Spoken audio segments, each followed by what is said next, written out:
Hello, everyone. My name is Steve Ray, and we're going to go ahead and get started.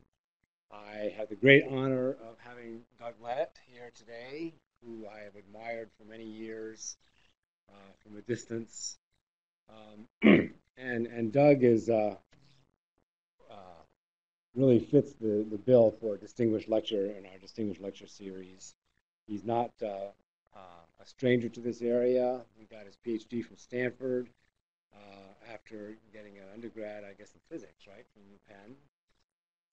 Penn, and started off right away showing people what he had to offer. His PhD thesis, which was called Automated Mathematician, got the IJCAI award that year for the Computers and Thought Award, which is their highest award. IJCAI is the International Joint Conferences on Artificial Intelligence. So as a newly minted PhD, he was getting that award right away. He has, over his career, been awarded he was the first fellow of AAAI, the American Association for Artificial Intelligence. He is a fellow of the American Academy for Advancement of Science. And I believe it said in your write-up that he also has advised or been on the boards of both Microsoft and Apple. One of the only people that's done that.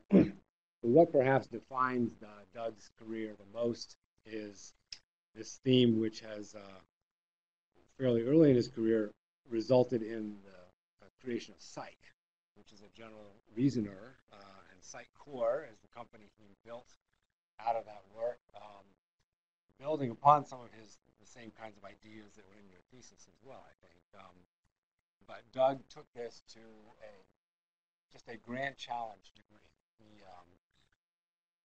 He set about several decades ago now to try and encode human reasoning, general human reasoning. And you'll hear the scope of that effort. And in fact, as it says in the write-up, the million-person hours of effort have already been put into this to tackle whether you could, in fact, get an artificially intelligent system to reason the way people do, with very few ifs, ands, and buts on that. So this is, the same kind of scale as Watson, the IBM team. In fact, I'm going to ask him about that a little later. But really is a sort of a breathtaking size of effort which we undertook. And it's yielding some results. So with that, Doug, I'll let you take it away. Thanks. Thanks for inviting me. So I wanted to talk to you today about what this program that Steve was mentioning can do, what it can do in conjunction, in synergy with, so to fill in the blank here, Watson, Google, Siri, human beings, and then I figured that will probably take the first half of the talk, and then the second half will delve more into how this works and technically things that will be of interest and hopefully of broader use to many of you. Okay. Well, I'm not going to repeat all that, but let's just say that we're going to talk a little bit about what the program that Steve mentioned can do on its own, what it can do in conjunction, synergizing with Google, Watson, Siri, etc., and look into how it works. So you could think of Cyc as containing a large number of assertions or rules or axioms about the everyday world. Things like birds have beaks and feathers and hearts, and they have each one beak and one heart, and lots of feathers, and the feathers are on the outside, and so is the beak, and the heart's on the inside, and so on. And then you could use that knowledge in various ways, like if you're looking for pictures of feathers, then pretty much any picture of a bird will do. But if you're looking for pictures of hearts, since you also know that birds are opaque, unless the bird's in really bad shape, the picture of the bird is not going to show its heart, and so on. So that's what I mean by representing common sense knowledge, general knowledge, not so much specific factual knowledge like what is the airspeed of a European swallow or something like that, but the things that you just sort of assume that the people next to you know about the world without them having to check Google or check Wikipedia or something like that. So even if you don't include any of the domain-dependent knowledge, the numbers of things that we've put in is actually quite large. 15 million axioms. We go out of our way to make those numbers as small as possible. We're not trying to make those numbers large. So this is on the order of 15 million handwritten, hand-axiomatized predicate calculus assertions that our folks have written over the last 31 years. So it represents thousands of person-years of effort, millions of person-hours of effort that have been spent by our technical staff, most of whom have degrees in philosophy. Some have degrees in computer science, linguistics, theology, and other fields as well. And as you'll see, we've had to, kicking and screaming, adopt a higher-order logic representation language, which is somewhat scary. So just to step back for a moment, 40 years, why were we doing all this? Oh, do you have a question? Yeah. Please ask questions if you have them.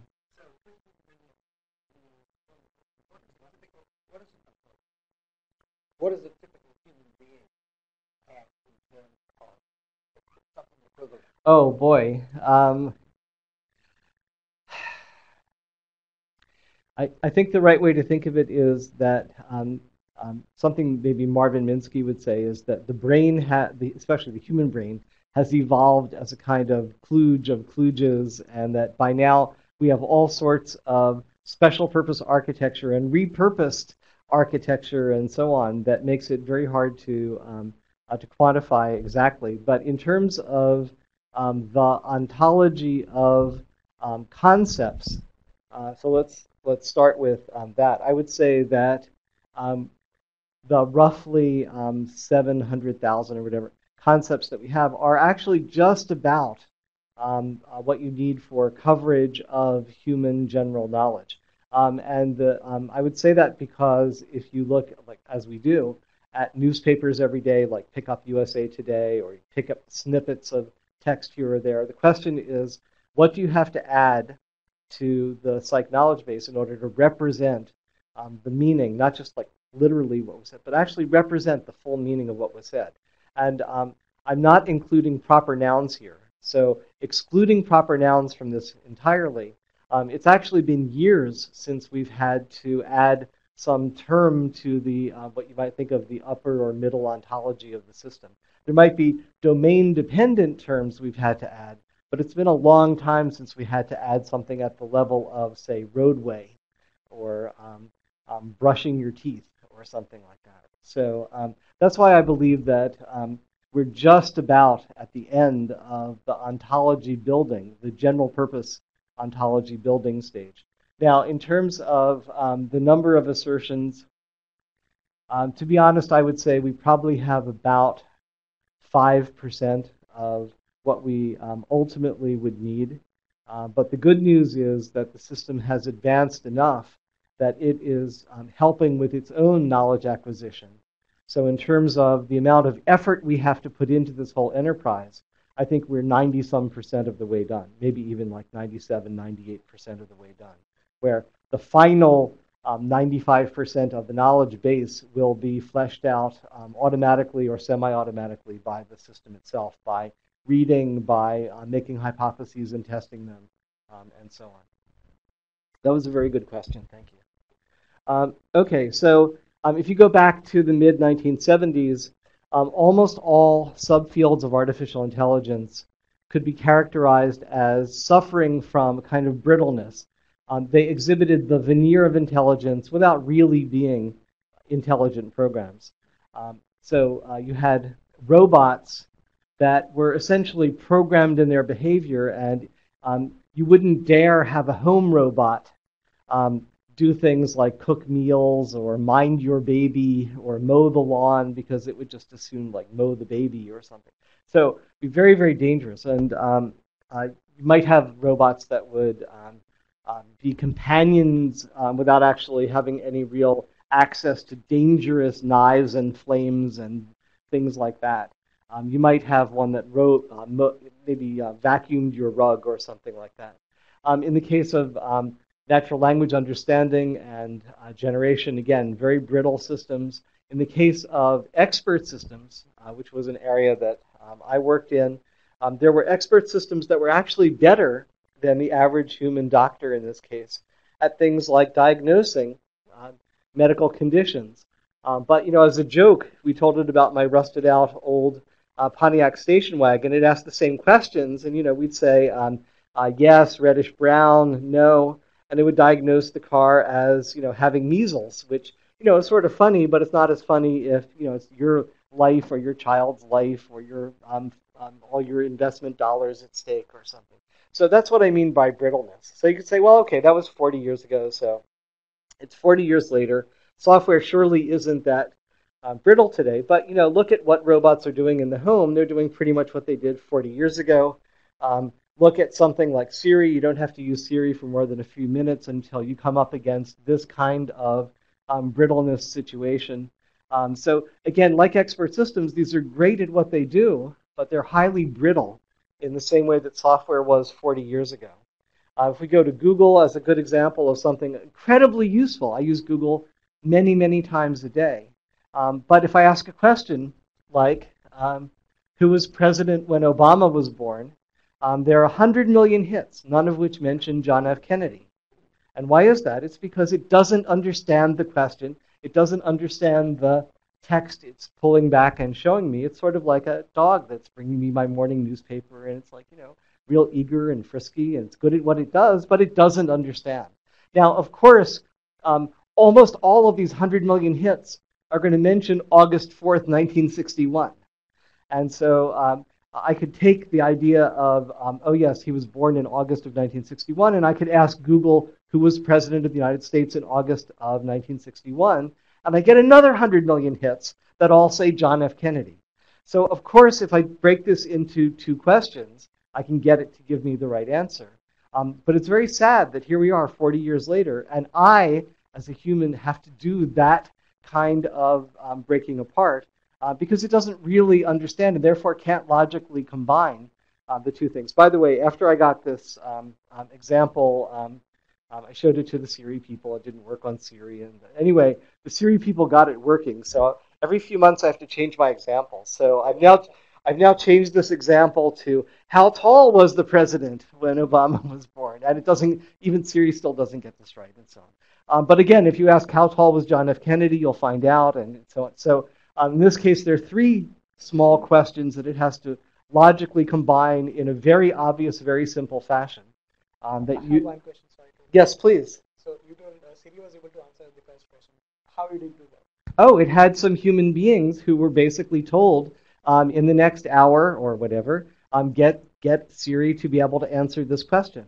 And in fact, you can ask very, very similar questions, not involving Obama, and it doesn't get them right. And so it's obvious someone put in some template to make it work. And so you can always do that. That's I think is it Cortana that is following that strategy or something, where they have a little army of human beings servicing a little army of users, and they're basically putting in what they need to answer their questions.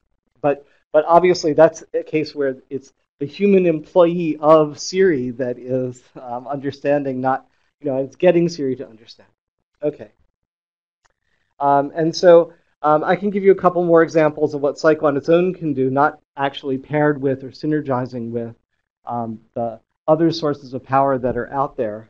So for this second example, there's a company, let's say it's SAP, which is a 75,000 employee company. It has offices in about 100 countries around the world. It has a lot of business that it transacts where one employee is tasked with trying to get a licensing, a consulting engagement with some potential customer company to use some SAP product and so on. And generally, the SAP employees don't know more than a handful of other SAP employees. So there might actually be someone among those 75,000 people who would be just ideal for them to call on to help to do this engagement successfully. but there's a good chance that even their friends of their friends don't actually include the right people. So just a quick demo of Cyc running. So here's an example where we've got this hypothetical person, Gretchen B. This is real database schemas, but all this is anonymized data. So none of these are real people with these names. But anyway, so we have Gretchen B, who's an employee of SAP. And let's suppose that she's been asked to land a consulting engagement for, let's say, financials on demand to some company, which could be, let's say, Zappos, which is an online shoe retail chain. So the question is, who else at SAP could she call on that she doesn't know to answer this question? This actually also reveals one of the bits of common sense that we had forgotten and had to tell the system, because one of the very high recommendations in this case was, well, you should ask Gretchen B, because I happen to know that she's been just tasked with this very it's like, yeah, that's not really very useful for Gretchen to know about. So it's like, who else besides me at SAP should I call on?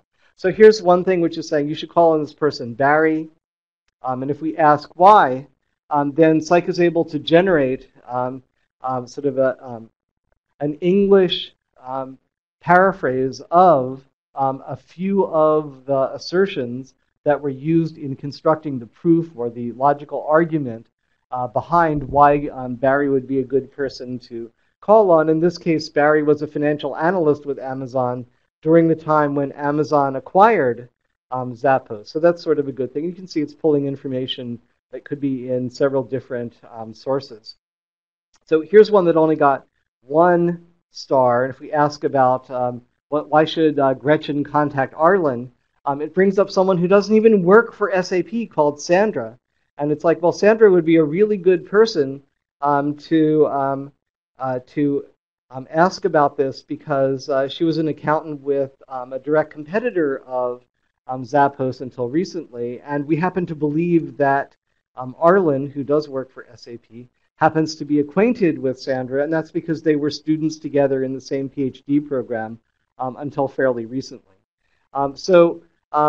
Peeking behind the scenes, which is not something that people running the application get to do, we could sort of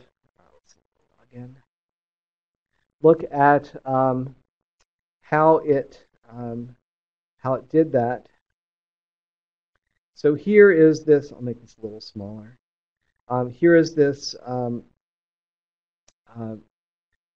assertion justification. If we look at this one, then there's a whole long proof, I don't know, like 30 or 40 steps long, that goes through that. And many of these have little green spheres on the left, which means they themselves are actually have arguments and proofs behind them and so on. If I look in preferences, I could basically say generate all of this in natural language paraphrases for each one of these assertions. So if I do that, that didn't take too long. Then a lot of these things are understandable. And if I click on the one which I said had an argument behind it, for instance, all these green ones do, that Arlen was acquainted with Sandra, then there's some rules that have to do with two people being parts of the same small group pretty much day in, day out for years, knowing each other, and so on. So none of these things are like beating Kasparov at chess. They're much simpler than that, but the idea of Cyc being able to come up with these plausible arguments, come up with the subset of the 40 steps that would not be confusing or insulting, that would not involve prior or tacit knowledge. So of those 40 steps, there are really only about 4 or 5 that Gretchen wants to see. And I guess I can also show you one other feature, which is currently, let's just say, under review. If Gretchen wants, she can sort of push this button and generate a somewhat creepy sounding email to like Arlen saying, you don't know me, but I also work for SAP, and I happen to believe that you know this person, Sandra N., and I'd like you to introduce me to her or something. Anyway, so we're not going to push that button right now because I'm not sure what would happen. Okay, so let's go back to this. And then a third application for a very large organization, something like a Citibank or Goldman Sachs that doesn't actually want its name talked about, uses Cyc for noticing compliance violations, the appearance of insider trading, the appearance of violating company policies, like this person is not supposed to talk to that person, or it would look bad to the SEC or something like that. So what's interesting is that the very same knowledge, about 90-some% of the knowledge that was used in this application is used in this application as well. In one case, it's used with a plus sign, like, hey, you should be talking to this person because blah, blah, blah. In this case, it's like, oh, you shouldn't be talking to that person because it would look bad or something. So that's sort of interesting. A second point that's worth mentioning is that in all three of these applications, while they access large amounts of data, they're sort of wending their way through it and picking 2 or 3 pieces of information and combining them. They're not doing statistics on a massive subset of the data. They're finding the critical 2 or 3 or 5 pieces of information and logically putting them together to come up with an argument. So that's sort of an important difference from what we do versus everyone else. So here's another example where if I tell you that here's a picture in which John is watching his daughter taking her first step, and without even showing you the picture, I could ask you questions like, is John smiling? Probably. Is she? Probably not. Is John 6 years old? Hope not. Is she? Hope not. And is John in complete darkness? No. And not just the answers to these questions, but also if I asked you, you could give me a 1 or 2 or 5 step explanation for your answers. Did you have a question? Please.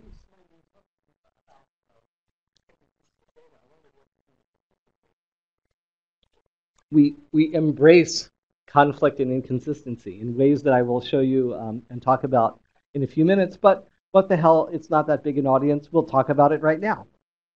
So one of the real challenges as we started to build Cyc was, as with expert systems as they grew, it became harder and harder to maintain consistency.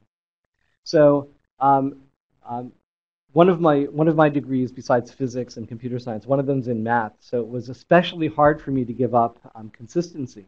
Also because I grew up in the era of the original Star Trek series, and it was clear that any computer that was inconsistent would either freeze up, blow up, take over the world. Something bad was about to happen, and so on. So in math, you can like prove anything from false. So that's pretty bad too.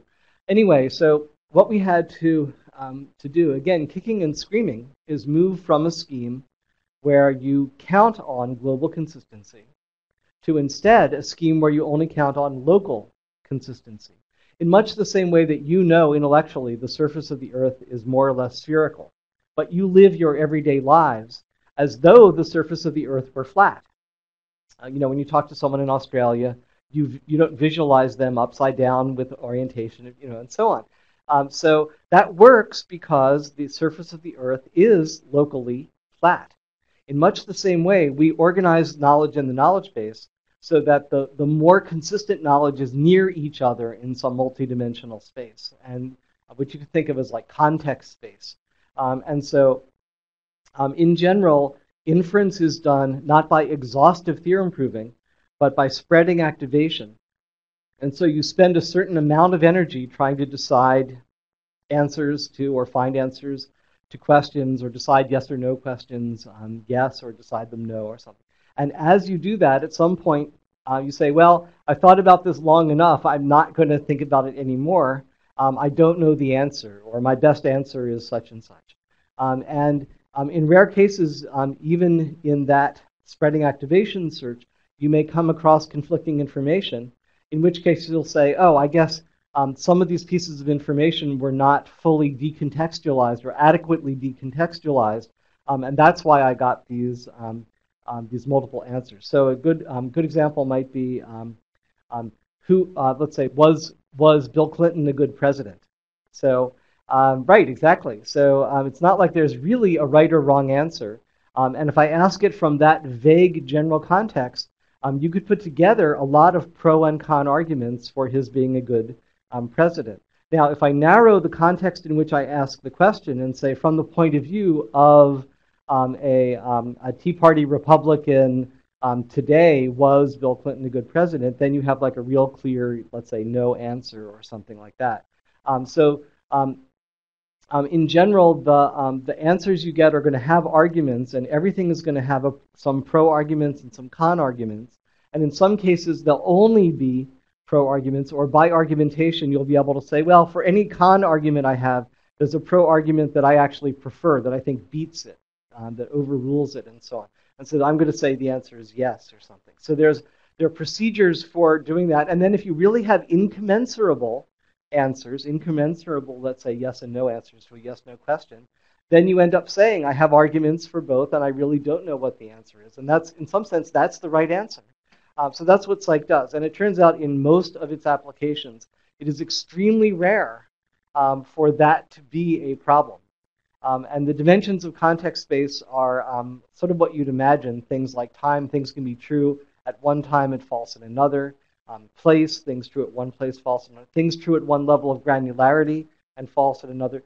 Things that are true according to what one person believes epistemologically to be true, but false compared to another person or another ideology or something like that. So altogether, there are about a dozen of those dimensions of context space. And so if you're relatively careful about where you put each one of these 15 million axioms, you don't just throw it into a set, you place it in this context space, then whenever inconsistencies arise, they're sort of genuine inconsistencies that you should actually step back from and say, I don't have a clear answer to this question. Yes? I'm wondering if you could say something about the reasoning of that boundary. So if I'm asking this a bunch of hard questions, like, sure. is John a traitor? And precisely the fact that it's ambiguous, that I want to get the evidence, when do I come back and say, well, there's this and there's that, and when do I decide, oh, I'm smart enough, I can decide, I'll just say he is, or I'll just say he isn't. It seems like there's this interesting boundary between when you decide you have enough evidence to say X, and when you say, well, yes. Maybe X, maybe not X. Yes, so that's a good question. And the answer is that you need to do meta-level reasoning. I know that you wanted not to have this answer, but unfortunately the answer is that it's knowledge and reasoning all the way down. And so you don't want to spend an enormous amount of time agonizing over that. And a good rule of thumb that we use is if you spend... that's okay. It's fine. They'll be able to figure out from my answer what the question was. That's part of their homework. Yeah, the question was at that boundary, how do we reason about how to sort of tease that apart, and when it's time to stop teasing that apart, and things like that. Let's say you spend 90% of your time answering the question, 9% of the time thinking at a meta level. Like, should I be stopping? Should I be worried about this? Does this argument actually trump that argument? Do I prefer that argument to that one? And then the final 1% is meta level reasoning, because they're going to be different sort of tacticians at the meta level that are telling you different things. And don't ever reason at the meta level. It's just not worth it. So that's sort of our rule of thumb. So examples of argument preference heuristics are prefer short arguments to long ones, expert ones to novice ones, recent ones to possibly old and stale ones, constructive ones to non-constructive ones, and so on. And so those heuristics, different individuals, different cultures, for instance, the ancient Greeks, didn't really trust non-constructive arguments, even though today it's hard for us to understand why they didn't trust non-constructive arguments. Anyway, it doesn't matter. So that's sort of the answer. Here's an example where we're asking, intelligence analysts are asking right after the Madrid train station bombing a decade ago, was Al-Qaeda responsible, or was ETA responsible, or who was responsible? And Cyc is putting together pro and con arguments for Al-Qaeda, pro and con arguments for ETA, and showing them to the analyst. And so part of the answer is sometimes the question is important enough that what you're really doing is helping a human to make the decision. And so simply displaying the alternatives and the pro and con arguments is really the best thing you can do, because then the human can decide what they want to prefer or trust over which other, or in this case, wisely decided they didn't have enough information to make a decision. In this case, you can see there are reasons why it's ETA. Pretty much anything bad that happens in Spain, like ETA is responsible for, and but ETA usually warns if there are going to be civilian casualties and things like that. Okay. All right, so let's go back to this example now. This is, there are questions like, is John smiling? And you just believe that the answer is yes. And it's not like Google is going to give you, or Watson is going to give you this answer. Why do you believe that John is smiling in this situation? Just somebody. Common.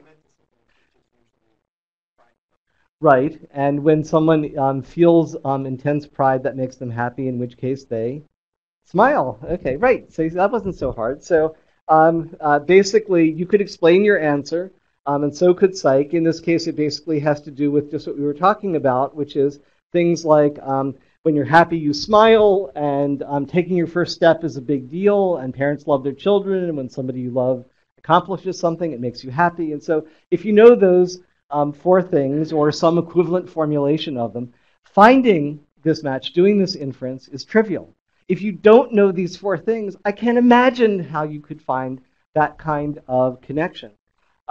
So in case you wonder, yes, there is some predicate calculus assertion, some little rule behind every one of these four things, and this is like one of the 15 million things, which basically says for all P and C, if P is a person and C is one of their children, then they love C. So this doesn't mean monotonically absolutely true, universally true, without exception. What this means is by default. It's perfectly reasonable to use this in a default true argument for or against some answer. There are some things in the system that are absolutely true, but there are very few outside of mathematics and physics that are absolutely true, outside of, say, games like chess where the rules are absolute or something like that. It's sort of like, what's a good example? You believe that each person has a mother who was also a person, in fact, who was a female person or something. So it doesn't matter whether you believe in evolution or creationism, you also only believe there have been a finite number of people. So it can't be the case that everybody, okay. All right, so you can sort of see where I'm going with this, where there are a lot of things which are true 99.999 whatever percent of the time, and yes, it's not always the case, but it's usually the case. Like, do people know the name of the person who is their boss? Well, yes. Do you know what percentage of time? No, we don't know what percentage, but it's very, very, very common, and in fact, you'd expect it to be true by default, that sort of thing. Here's another example where analysts were asking for a list of events in which there were terrorist attacks, but in which no civilians died. And Cyc had to put together three pieces of information. From one place, the fact that there were 17 fatalities. From another place, the fact that 17 soldiers died. And then some piece of general knowledge, common sense knowledge that Cyc had, which is civilians and soldiers are disjoint. And so those three pieces of knowledge together enabled Cyc to realize that the Khobar Towers bombing fit this particular question. Here's another example. Yes, please.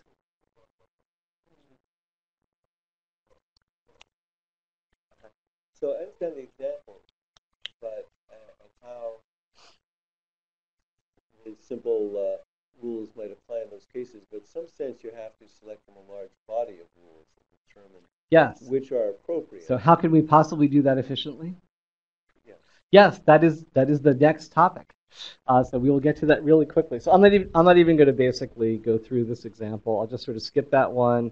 We'll skip worrying about why the Hoover Dam might have been blown up and stuff like that. And this is a case where Cyc is being told, worry about the following bad situation and come up with alternate attack plans that would have succeeded in this way, and so that we can thwart them or put information collection in place that would detect them early enough to thwart them or something like that.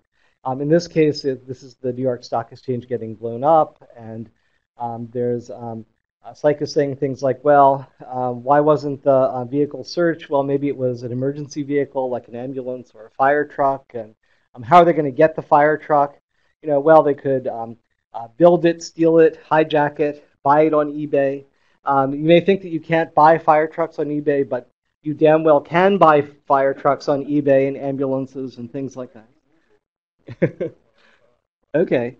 And as a result of Cyc generating lots of these scenarios, a lot of things are watched more carefully or regulated more carefully than they might otherwise have been, because the cost to do so is so low compared to the potential if you don't do that, and what could happen, and especially in hindsight, being crucified by the media, by the public, and therefore by Congress, if you didn't connect these 7 dots or something. Doesn't matter that there's 7 out of 7 billion dots that you didn't connect. So, okay. The next thing I want to mention is what Cyc can do synergistically with other systems, and then we will get to the how can Cyc efficiently reason with what it is. So what can Cyc do synergistically with all these other AI-like systems or reasoning systems out in the world? So here's an example where you have gene-wide association study data that maps single nucleotide polymorphisms, point mutations in your DNA as a patient, to some phenotypic condition you have, like you got osteoporosis early in life, or you had a really bad reaction to a certain anesthetic in a certain surgical procedure or something like that. So doctors were very happy when the cost to sequence genomes went down from like $1 billion to $90, so they could basically have all this data. But it turns out that they then became disenchanted in the last few years because most of these AZ correlations between the SNP and the phenotypic condition turn out to be wild goose chases, and it's wasting a lot of their times, and it's they have false memories of how accurate they were when they just trusted their gut and things like that. So they're very unhappy with it. So how does Cyc come in? Cyc comes in because we take those A to Z correlations and we use knowledge of medicine, biochemistry, and so on to say, step by step, causally, how could this chain of events have led from A to Z? So it's like, oh, this SNP is next to this gene, which if it were expressed would be this protein, which if it got to this part of the body would catalyze this reaction, which would produce more of this substance, which blah, blah, blah, blah, blah, something about bone mineralization, and that's why you got osteoporosis or something. So you shouldn't trust this Rube Goldberg-like chain any more than you trust the A to Z chain. But something that's different about it is, number one, if you can't come up with even one such chain, that's a bad sign. Number two, somewhere in the middle, like say between steps J and K, there may be some completely independently testable prediction. Like, by the way, these people are going to have unusually high levels of bioactive vitamin D in their blood. So now you can go back to the data and look to see whether that confirms or disconfirms that hypothesis that was just made, which in turn disconfirms or confirms the overall chain that you just put together, the causal pathway you put together. So you use statistical reasoning to come up with these hypotheses. You use Cyc-like reasoning, logical causal reasoning, to come up with the possible causal mechanisms to explain that correlation. And then you go back to the data to statistically validate or invalidate those predictions. So I think that kind of synergy is going to be extraordinarily powerful and is going to be the dominant way in which AI works in the 21st century from now on. You could think of the thing on the right as being like what Daniel Kahneman would call System 1 reasoning, thinking fast, instinctive, emotional thinking. The stuff on the left is more like what he would call System 2 reasoning, slow, deliberate, logical reasoning. And it's no real accident that I've drawn them in this configuration, because these correspond roughly to the left and right hemispheres of our brains. And the right hemisphere is really good at applying patterns and matching and doing that kind of fast reasoning. The left hemisphere is good at doing this more logical, mathematical, deliberate sort of causal reasoning. So over on the right, you have the source of power that Amazon is tapping into, and Netflix when it recommends some book or some movie, often annoyingly accurately, using nothing but statistics. It's also the source of power that Watson pretty much taps into, that Siri taps into, that Google taps into, and so on. Over on the left, where we're talking more about logic, that's really almost like the superpower of human beings, because like animals can do that fast reasoning. Computers are perfectly engineered to do that kind of fast reasoning. Humans are just about the only creatures that do that. Over here, this sort of non-fast, slow, deliberate, logical, causal reasoning. Sort of like what Conan Doyle had Sherlock Holmes call deduction, doing deductive reasoning, although it's mostly what he did was induction or abduction. It doesn't matter. Anyway, humans are the ones that do that. And on the computer side, Cyc is really the only a man left standing that focuses on that kind of reasoning. So from my point of view, whatever happens over here, the winners at some point will want to either talk to us, acquire us, build something like Cyc from scratch themselves or whatever, but it's really going to be the synergy of what they're tapping into and what Cyc provides that's really going to provide what I would call real AI that's going to provide human and superhuman level AI. So another example of where we do System 1 and System 2 reasoning, another application of Cyc, is to help middle school kids understand math more deeply. This taps into a different kind of source of power, an experience we've all had where you really only understood something when you had to teach it or explain it to somebody else. And so instead of taking the role of the teacher, Cyc plays the role of a student who is slightly more confused always than the user. And your job as the user is to tutor it, explain things to it, mentor it, teach it, and in general, help it to understand what it's doing wrong. And Cyc has to carefully model all sorts of complicated things in order to, thinking fast, build up a model of what you know and don't know. And then thinking slowly, choose problems that pedagogically will be particularly effective, do meta reasoning about what it believes, that you believe, that this avatar believes about things in the world. And so it's very complicated System 1 and System 2 reasoning that's going on there. Okay.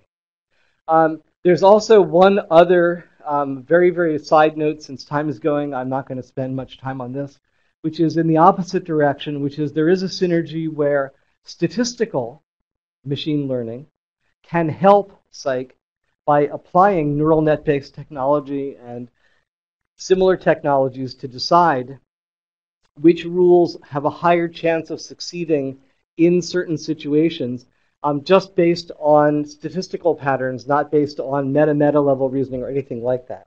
And that actually works very well because Cyc occasionally has like excesses of hope, or it's sometimes foolhardy and it has an absence of despair when it should or something. So basically, those machine learning things can help. And so instead of this spreading activation being purely spherical, like we were talking about before, it's actually biased by this statistical learning thing, so that it's not perfectly spherical, and often things which took hours only end up taking seconds, thanks to the machine learning neural net stuff that Cyc uses. So there's synergy in both possible directions. I'm not going to go through that in more detail. Okay, so in terms of how we get the knowledge base in, the paradigm that's closest to this is teaching a human being, telling it one thing after another, and the ... basically reflects the fact that eventually it should begin to learn more and more on its own. And then to answer your question of how does it efficiently reason with what it knows, that's really where we've had to make a series of something like 100 small engineering breakthroughs, which sounds sort of obnoxious and boastful. But in fact, if you think about that over 31 years, it's not really that many per year. And these are not massive breakthroughs. These are just little ways of getting over one hurdle after another. So that sort of 100 or 115 or so of those sort of small breakthroughs, which I'll go through really quickly in a minute, have turned out to come together to give us what we need. In terms of how we actually do the educating, we mostly do introspection, which is why we have philosophers doing it. They're very good at introspecting and articulating and formalizing. So slowly, we've handcrafted this knowledge base, and gradually it should do more and more automatically. So we look at any piece of text. It could be a Wikipedia article. It could be an encyclopedia article. It could be a newspaper article. It could be a transcript. It could be an advertisement. It doesn't matter. Because what we're trying to axiomatize and represent is not the black space, the characters there. We're trying to axiomatize the white space, the things which the author didn't explicitly say because it would be confusing or insulting to the reader. So it's things like that you're expected to infer happened between sentence 1 and sentence 2 in this case. So if I talk about police, or if I talk about the jury, it's like, what jury? It's like, well, you're supposed to assume that this person got arrested and they went to trial and there was a judge and a jury and they were found guilty and blah, blah, blah. So it doesn't say any of that, but the writer assumed that you would infer all of that, and the writer felt perfectly justified having the next sentence talk about the jury and assumed that you as a human reader, as someone with common sense, would understand what they were talking about. Or here, if I say, anytime there's a pronoun, like Tim was mad at Joe because he stole his lunch. Well, who stole whose lunch? Presumably, Joe stole Tim's lunch, and that's why Tim was mad at Joe. If I change one word, if I change the word because to the word so Tim was mad at Joe, so he stole his lunch. Now, obviously, Tim stole Joe's lunch because Tim was mad at Joe, and so he's getting revenge and blah, blah, blah. So you as a human being have no trouble disambiguating that because of 2 or 3 pieces of common sense you have. And by the way, in neither case did you think that Joe stole Joe's lunch or Tim stole Tim's lunch, because people don't steal things from you. So this is not like English grammar or syntax or anything. This is your knowledge of the world that helps you do those kinds of disambiguations. Anytime there are pronouns, anytime there are vague words like with. You could explain to me what each of these words with means and have like 99% confidence that you were absolutely right about this and you would be right about this and so on. And so we're able to be sloppy like this because the entity on the other side has the common sense to decode that ambiguity. Yes? With the example of stole, do you specifically specify for the meaning of stole that you don't steal your own stuff, or stole a member of some larger class which has that property? So notice you have ontologies. Yeah, so it's right. So in fact, you definitely want it to be the case that the idea of stealing as a if you think of it as a predicate or something, which takes a couple, like X steals Y from Z or something. The X and Z are probably not the same person, and so on. So one way you could do that is to say, well, there's a class of predicates which are, in fact, anti-reflexive in 2 of their arguments or something like that, and this is one of them. You could also derive it from first principles, which I think is how Cyc does it, which is what motivates human beings to have various emotions, and when they have various emotions, what are they likely to do or not do in various situations, and using that to decide that there's no reason to steal. Basically, the definition of steal is that you're acquiring something that you don't have already, and so if you understand what stealing is, then it shouldn't be possible to steal from yourself. So I think that's how Cyc does it, so that it ends up storing it, caching it in the way that you were talking about, but it's not like we had to manually tell it that. Okay, so when we apply Cyc, we sort of add a little tiny bit, 1%, 1/10 of 1% to its knowledge base, usually some domain-dependent knowledge. And so how does Cyc work efficiently? Now we're getting to your question. Cyc has to work efficiently in the face of rampant inconsistency, which was your question, in the face of incredible inefficiency of automatic theorem-proving methods, which is really your question. We'll get to that. And also in terms of real-world temptation, how are we able to maintain concentration and focus and do this for 31 years without... Yeah, that's another whole issue, and we probably won't have time for that. Okay, so there's a whole bunch of answers to the how does it reason efficiently question. It's especially hard for it to reason efficiently because the representation language is not some simple frame and slot language. It's not like some associative triple language like semantic web languages. It's not some more restrictive language like a description logic or OWL or something like that. Kicking and screaming, as I said, we were led to represent the content of, say, a typical USA Today article where there would be some sentence that you were expected to understand, like Obama is concerned that ISIL wants Israel to give up on its plan to, blah, blah, blah, whatever it happens to be. So nested modals, things obviously that involve variables and quantifiers, that involve various kinds of reasoning about negation and reasoning about other assertions and reasoning about your earlier states of the reasoning process and things like that. So eventually we had to have sort of higher order logic as our representation language, which makes the efficiency problem even harder, and so on. So the first step toward cracking that particular nut is to say, let's separate the epistemological and the heuristic problems. Let's separate what the system should know about the world and how it can reason efficiently with what it knows about the world. So we'll basically have two, I'm just going to skip this, even though it's adorable. We'll basically have two different languages, one of which is extremely semantically clean and expressive, this epistemological level language, which is like higher order language, almost as expressive as natural language. One, which is this heuristic level language, which is very efficient. And really, the heuristic level language is a collection of about 1,000 specialized languages, each with their own data structures, their own algorithms, that basically are little agents that can raise their hand when they see some sub or sub problem that they can actually get some traction on. Some of those are domain dependent, like reasoners that can actually balance chemical equations. They almost never get called on, but when you need to balance a chemical equation, it raises its hand and you call on it.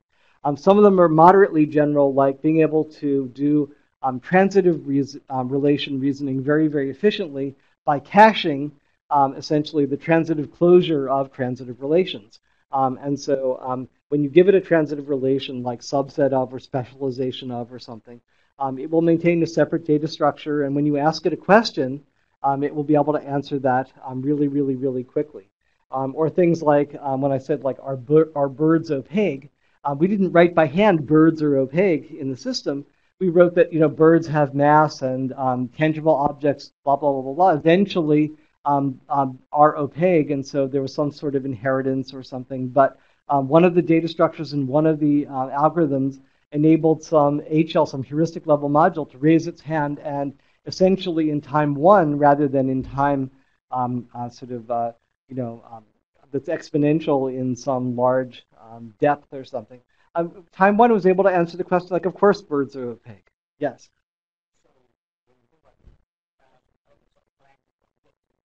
And heuristic languages or representations or subsystems. Yes. Is it a blackboard communication? Or? Yes. Think of it as a blackboard. Think of it as a community of agents. And the control mechanism mostly is asking which of you want to contribute.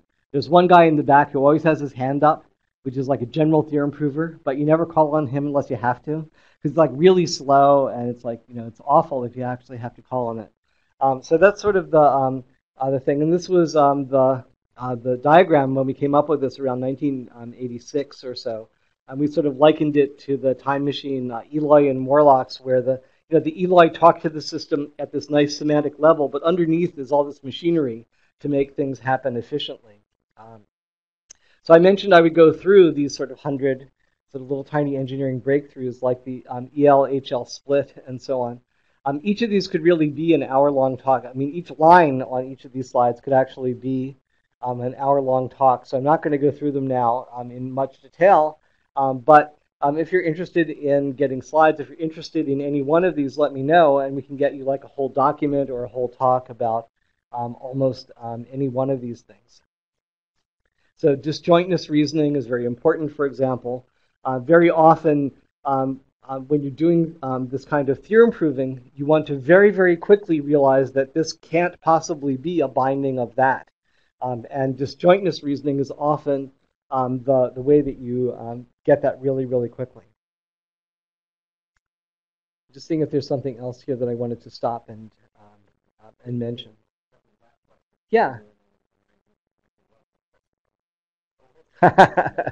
Good. 2 points on that one. So Michael Wessel says, 15 years ago or so, we read that Cyc was about to be a low-cost search engine.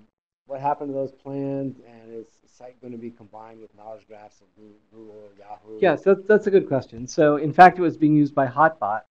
It was actually online, powering Hotbot search. And then Hotbot almost immediately got bought by Lycos. So they had to do an independent study. Then it started getting used by Lycos. Then Lycos got bought by a Spanish company called Terra, who decided that all this R&D was completely unnecessary, and nothing would ever challenge Lycos's position in the search community. And so they basically laid off all their R&D people, including all the people we were working with. And so that was sort of it. And it turns out, of course, they were wrong vis-a-vis Google and so on.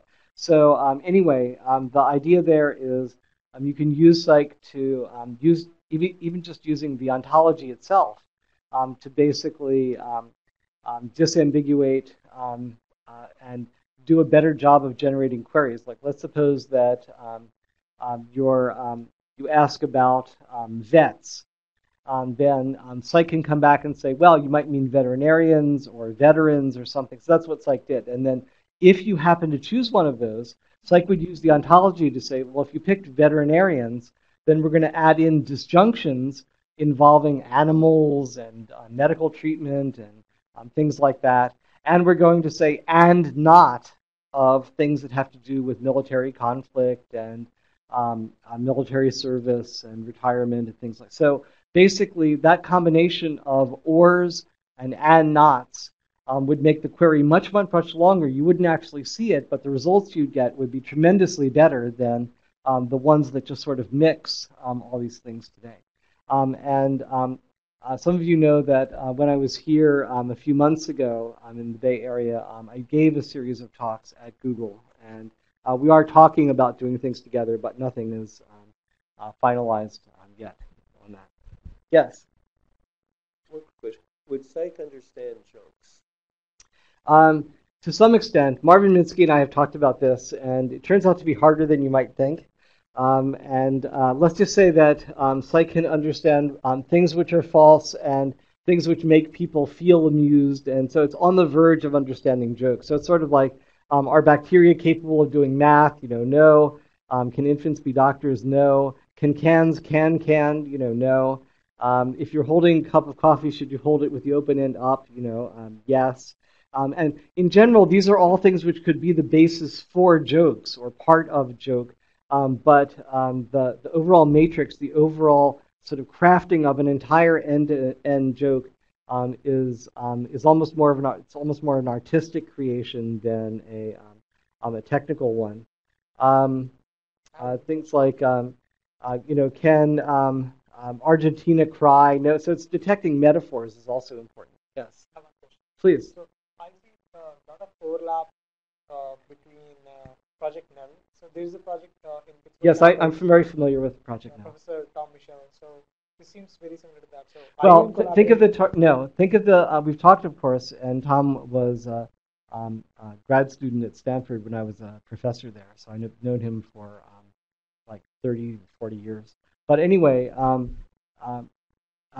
Tom's system has as its target a representation language which is not nearly as expressive as ours, and so you end up with things that appear to be represented that don't actually have the kind of traction that you would need because they don't have the precision that you need in order to get the right answers or avoid getting the wrong answers and so on. So I believe that as he continues to build up now, almost inevitably, since he's a smart guy, he will have that system move more in our direction, and at some point we will be collaborating. That's my prediction. So let me actually stop because it's time for us to end, and there's a whole bunch of stuff that I wanted to cover that I'm not covering, but I'm just going to see if there's anything as like a final comment that I wanted to make. So yes, there is actually a final comment I wanted to make, which is that there are possible next steps where you can use the system, and in particular, you can get research access, R&D access for free to the entire Cyc system to use in your thesis, to use in your research. We can do joint projects together. We are looking for good new staff members. I don't want to like rob CMU of its people, but since everybody else does, why not us too? and so on. So please contact me if you have any interest in being a collaborator, being an employee, being involved in this in any way. So let me stop at this point, and if no one wants the room, I'll be happy to take questions, but we may need to vacate. Okay. Yes.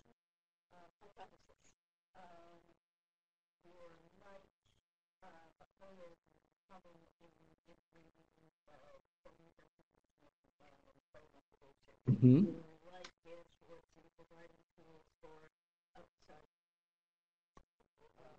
Oh, okay.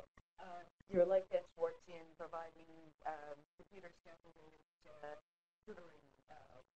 Yes. Well. I'm just a little fast and loose here. Your life word net in providing rich lexical basis for inferencing for any particular capability. You're like SRI and building metabolic pathways from formal reasoning. That the sort of distinctive thing about Cyc is scale. It's scale and the expressiveness of the representation, which forces you, or at least rewards you for not cutting ontological corners. And so if you want to represent things more precisely, you can. And if you represent it more precisely, then you're able to get better answers, rule out worse answers, and so on. This is similar to what we were talking about with Nell, but it really applies, I think, in all the cases that you just mentioned.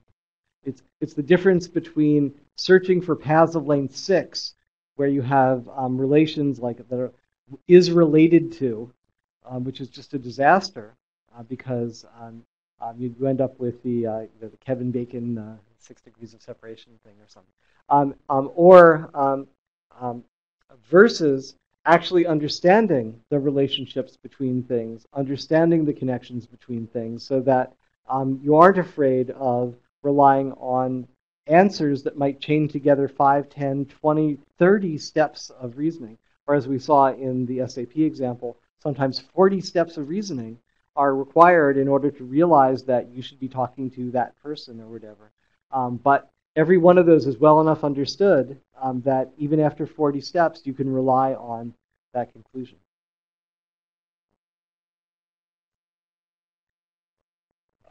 So I have a question.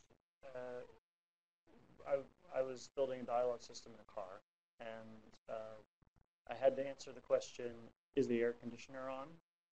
And in the car, it doesn't have, or that particular car didn't have an air conditioner. It had an HVAC, which could be set to air conditioning mode. Mm-hmm. How do you understand the question that was misstated like that? So in that case, what you really want to do, and this is an application we're doing for the Cleveland Clinic that involves us talking with doctors to articulate what questions they want to ask and then going off to some databases and asking them. But really, the interesting part of this is the query articulation stage, where even if you understood literally what they were asking, they don't really want an answer to that literal question. It's sort of like when people ask the IRS questions. They rarely want the answer literally to what they're asking. So part of the dialogue is a back and forth to help figure out what makes sense. So you have common sense knowledge, discourse knowledge, medical knowledge, recent contextual history of what's been said, knowledge of the actual patients in the clinic, and so on. Use all of that knowledge to try to disambiguate what could have made the person say this. What meaningful question could be closely related to what they appear to be asking about, and then paraphrase that back to them. And one cool thing that happens often in the system is that when you look at all these little puzzle pieces that you're putting together to try to form all these coherent questions to give back to them, the number of ways that they can fit together into one coherent question is 1. There's only one reasonable question that they could have had in mind. And when you give them that paraphrased precisely, they're very, very grateful because, in fact, if you just answered what they asked, it wouldn't be what. So in this case, it has to do with the person being concerned about whether cold air is coming or is going to come out at them and so on. And it doesn't really have to do with whether the air conditioner is on or not. In fact, there may not even be an air conditioner, as you said, in the car.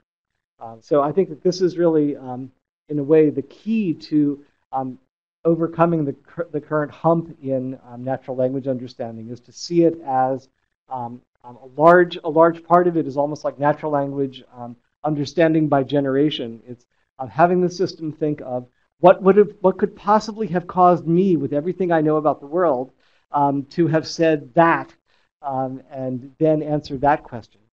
So I'm not sure if you have a dialogue system or sort of a natural language question, sort of open question answering system that's running. But does it do this reason? I mean, if you do have such a thing that runs, does it reason about what is the goal of the person who's asking you this question? Oh, absolutely. And so this is very often what this will do in conversation with the doctor, is to suggest clauses that weren't even mentioned at all by the doctor, to ask for disambiguations that the doctor wasn't even aware were ambiguous. Another example is about 40% of the time when you or I or doctors say and, we mean or, and vice versa.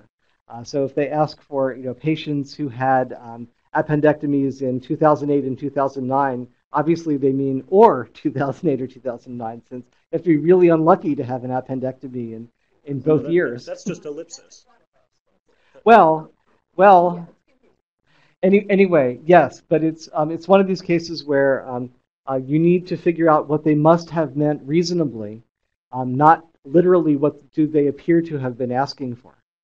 So that in this case, for example, you don't say no one, you actually say the union of the two sets. Yes.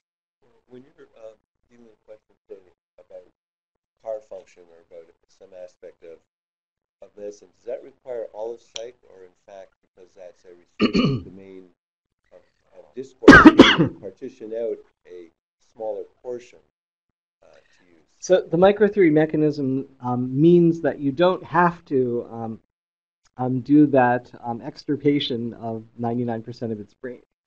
You can say the new things in the context that they actually belong in. But in fact, this is one of the current issues of contention at Cycorp, because for a given application, you can basically say, well, look, we have thousands of runs of this application. We know for a fact that only this 5% of the KB is used in this application. Let's just get rid of the other 95% and so on. And so I'm constantly fighting that lure, because especially if you're talking about dialogue systems, people will bring in analogy and metaphor and far-flung constructs and expect people to understand those and use them. So for that reason alone, I think it's a mistake to try to economize in that way. As long as the application isn't slowed down by having all this other knowledge around. It's sort of like if I ask you, how many legs does a spider have, or is President Obama sitting or standing right now? After a few seconds, you're going to say, I don't know, or give me the answer in the case. But if you don't know the answer, it's not like the fact that you know a billion other things is somehow going to slow you down in saying, I don't know whether Obama is standing or sitting right this very second. So as long as you have the right context mechanism, the preponderance of other knowledge in your knowledge base doesn't really slow you down. I wish we could keep going, but the good news is we have refreshments outside, and I think Doug's going to be. I think I actually need some right now. We got some liquids out there. So let's just carry this conversation out in the lobby and keep going. Good. Let's thank Doug for coming. Oh, thank you.